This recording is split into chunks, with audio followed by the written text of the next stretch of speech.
Hello again, round 37 on the wiring, or maybe not quite that much, but I made some good progress today on the Raceweek car for Rocky Mountain Raceweek 2.0 here in 2023 in October. And I'm excited because I'm terrible at wiring and things went pretty smoothly. In my last video I said I was trying to do stuff differently and better and right, and I still am, but I gave up on the wiring loom idea, wrapping things. It just took way too much time and I couldn't get stuff done. So I'm still heat shrinking things, using better connectors, all that stuff, organizing stuff, but just not wrapping the wires so much. So show you what we got today. I'm going to flip things around and give you the updated tour. Okay, so and let's see. Let's start in the back, I guess. Okay, so first things, I realized that half the time I'll probably be driving at night during race week stuff, and I did not have any. I mean, I have flashlights, I have my DeWalt light and stuff like that if something breaks down and I need some light on the side of the road. All dependent on those batteries, and it's all right, but I would like some in-car lighting that's flexible enough to move to the trailer. And anyway, at my house I have some solar panels from Harbor Freight, and they came with these cool little, well, I say cool, cheap but neat little 12 volt LED lights.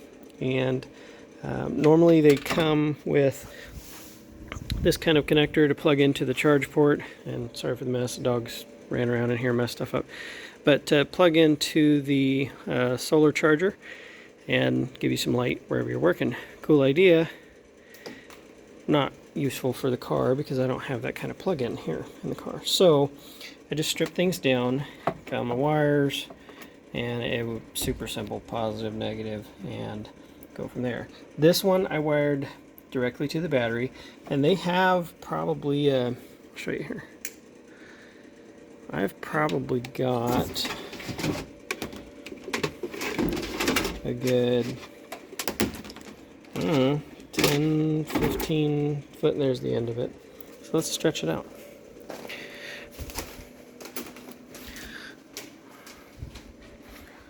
I've probably got 15 feet of lead wire on its own little switch right here. And so I can turn it on and off, real low draw, so shouldn't bother anything. I decided to leave this one hooked up all the time for now. I will probably switch it.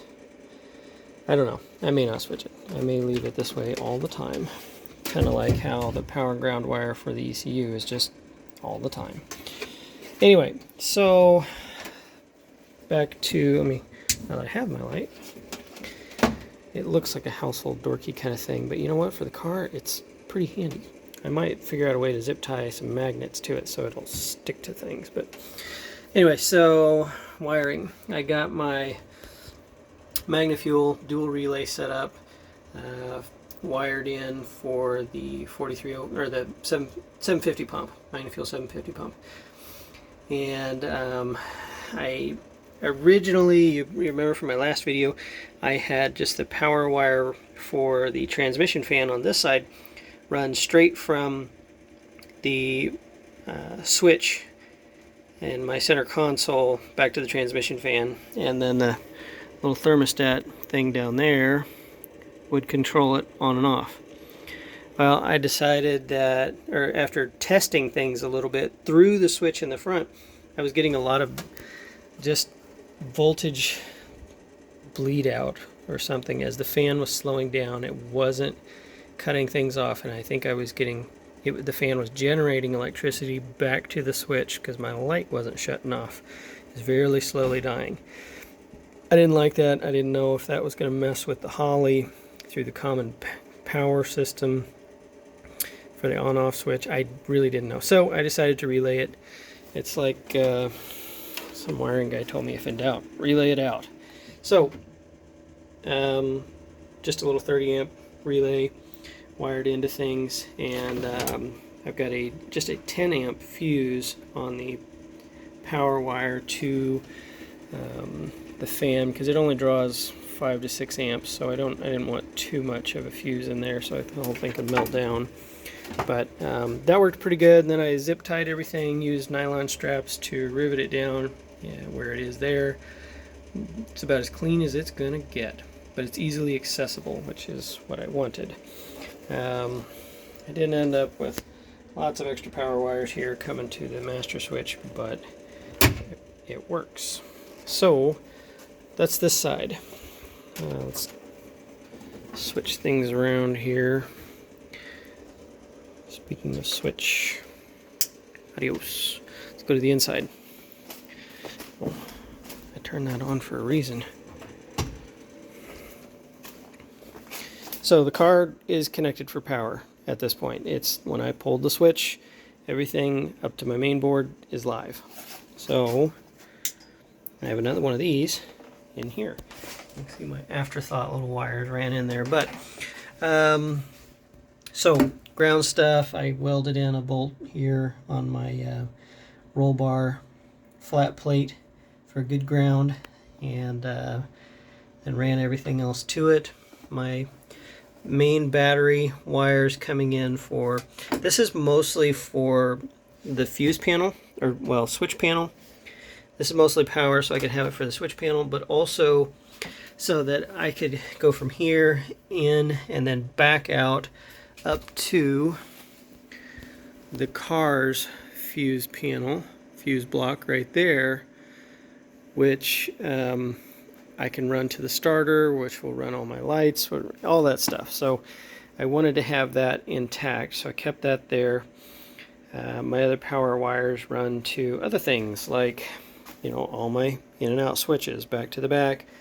I've got a 500 watt inverter here, so that we can charge laptop, we can charge phones, and thankfully it's got its own on-off switch, so I can run it directly to my power and ground here. And this stuff is all shut off by my master switch. Okay, in my last video I talked about how the alternators, blah blah blah blah blah. Anyway, that is all shut off by the master switch. So this would be as well. Park the car for the night, whatever, just slam in the master switch and everything shuts off. But anyway, now that we've got it on, I'll show you how things are working. So my little key here. So we've got the Holly. She's working. Nothing else is wired to the engine yet.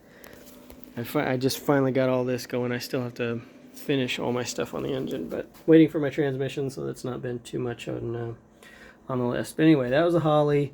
This is fuel pump here. Got my transmission fan. Cool. I've got the rugged radio set up here on this one. Yep. And then this last one, I have not wired it to anything. I've got it bunched up right here. I wasn't sure what I was going to do with it. I kind of ran out of ideas. I thought maybe I would use it for my light, and I could do this, and it has its own switch. That was good enough. But anyway, so it's coming along. I've finished my harness back to the fuel pump and trans fan, and used rivets and nylon hold downs to hold everything in place there. And then I've just got a single bolt holding the whole plate in, but I can still tighten it up a little more. It's kind of loose, but it's really fairly sturdy overall for the plate there. And there's room for feet, so my son can go there. And most of that, all of these wires and everything will be under the carpet. I'm going to have that sitting on top of the carpet so I can have good access to it. But the rest of all this stuff will be underneath the carpet. This is why I wanted to put a magnet on it, so I could stick it up high and kind of have some sort of a dome light that I could take off and move around, because if I want to go work on the engine, it's nice. It'll reach all the way up there. It'll reach way up to the front, all over the place, and it does not draw much power. Nice little LED thing. It's pretty bright. So I am happy with that. Multi-purpose. that was most things. There was a lot of wiring that went into getting the Holly ready. I guess I did not show that, but a lot of stuff in the background that I had to figure out how to get things wired up and keep my power wires away from my sensor wires, and that was kind of a pain in the petunias, but we got there.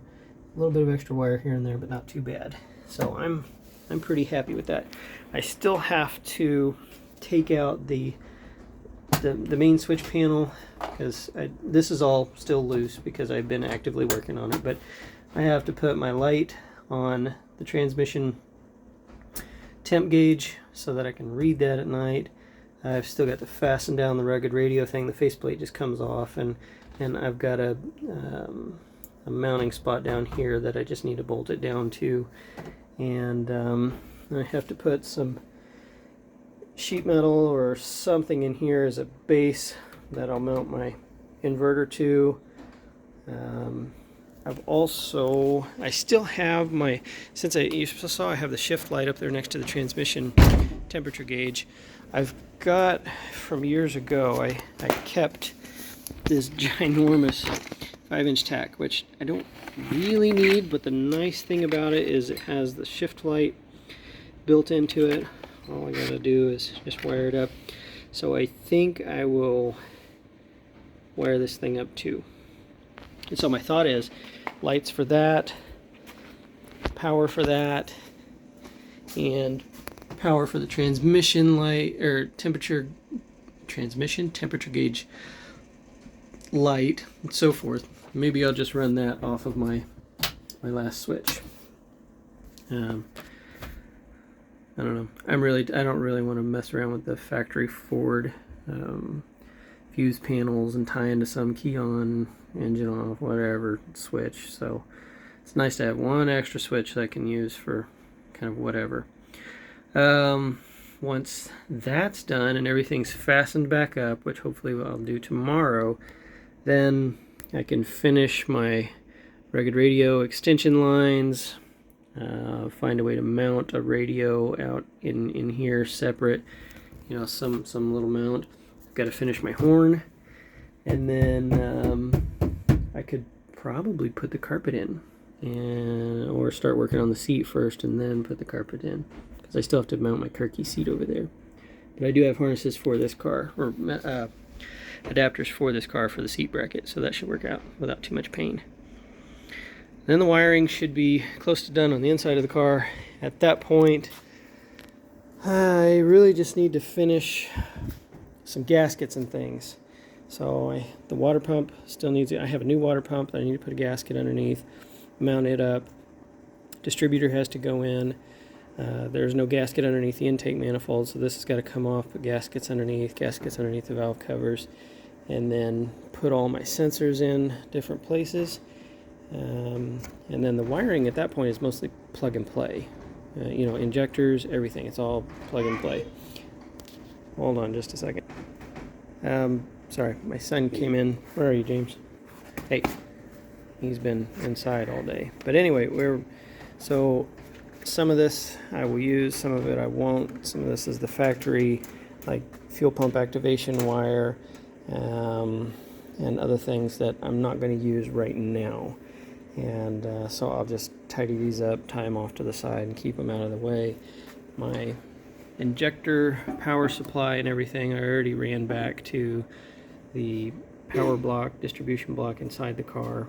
And then so once all that is kind of set up, then I will probably have the transmission here at that point. So I'm thinking that I'll pull the engine and everything back out, because it all has to come out anyway, so that I can put the transmission and converter and all in, and I'll work on the final assembly. I've got just less than a month before the circuit drag and drive in Joplin. I highly doubt this car is going to be ready, but I'm trying. If not, then me and old, what do I call you? I guess that is your name. Gomez. Me and Gomez here. Because when he writes his name in cursive, it looks like Gomez. It anyway. does not. Yeah, it does. Oh, James and I might take the 96 Mustang just because it's already running and driving, and all I have to do, because I have the battery, because I have the, fast. yeah, It's fast enough. I do have to switch the battery on that one though, because it's mounted in the trunk without a NHRA battery box. So I do have a glass mat battery I can put back there, so I don't have to have that. But yeah, so getting there. Anyway, thanks for watching, and we'll talk with you later. James, anything you want to say? Cool car. Cool car. Bye.